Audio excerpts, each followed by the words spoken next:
महज 19 साल की उम्र में अंकिता सत्ता के नशे में चूर दरिंदों के आगे जिंदगी हार गई। पढ़ाई में होशियार अंकिता ने 2020 में 88% अंकों के साथ 12वीं में टॉप किया। इसके बाद होटल मैनेजमेंट कोर्स पूरा किया। बीते 28 अगस्त को उसने ऋषिकेश के वनतारा रिजॉर्ट में नौकरी करना शुरू किया, लेकिन उसे क्या पता था कि जहां काम कर वह परिवार के सपनों को पूरा करना चाह रही है, उसी रिजॉर्ट का मालिक उसकी ज़िंदगी छीन लेगा। अब अंकिता हमेशा हमेशा के लिए चली गई, लेकिन उसकी मौत ने सिस्टम पर गहरा दाग लगा दिया।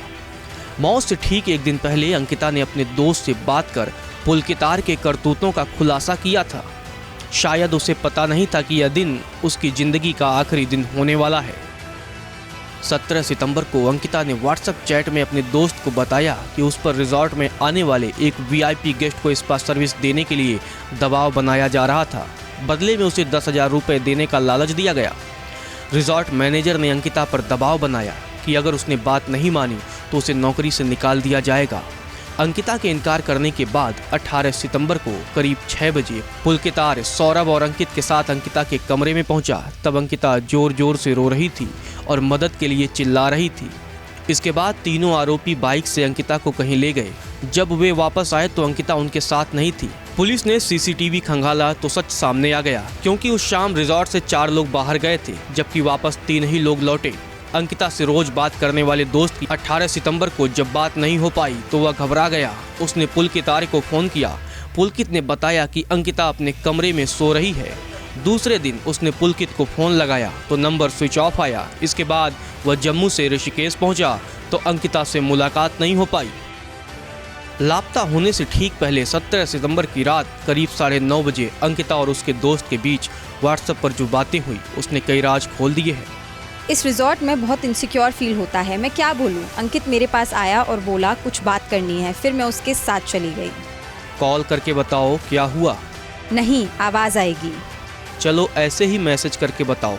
उसने बोला कि सोमवार को वीआईपी गेस्ट आ रहे हैं तो उन्हें एक्स्ट्रा सर्विस चाहिए। मैंने कहा कि मैं क्या करूं? तो बोला कि तुम कह रही थी कि स्पा वगैरह करोगी। मैंने बोला कि एक्स्ट्रा सर्विस की बात हुई थी, स्पा की बात कहाँ से आ गई? फिर वह बोला कि गवारों वाली हरकतें मत करो, गेस्ट देख रहे हैं। आपने स्पा के बारे में क्या बोला? अंकिता ने कहा कि मैंने ये नहीं कहा कि आप करो इसे।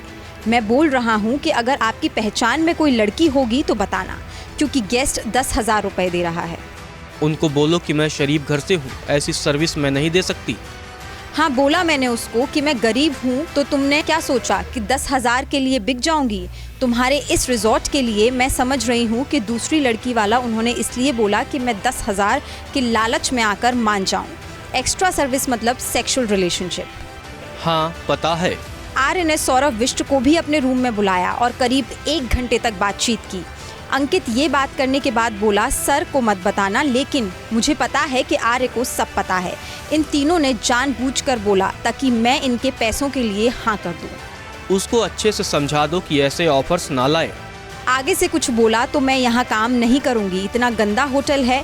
रिजॉर्ट में एक आदमी था, उसने मुझे गले लगा लिया, उसने शराब पी रखी थी। मैंने उसे कुछ नहीं बोला। अंकित ने भी बोला कि कुछ मत बोलना वरना लड़ाई हो जाएगी। कौन है वो? इसका नंबर निकालो, मैं इससे पर्सनली मिलूंगा आकर।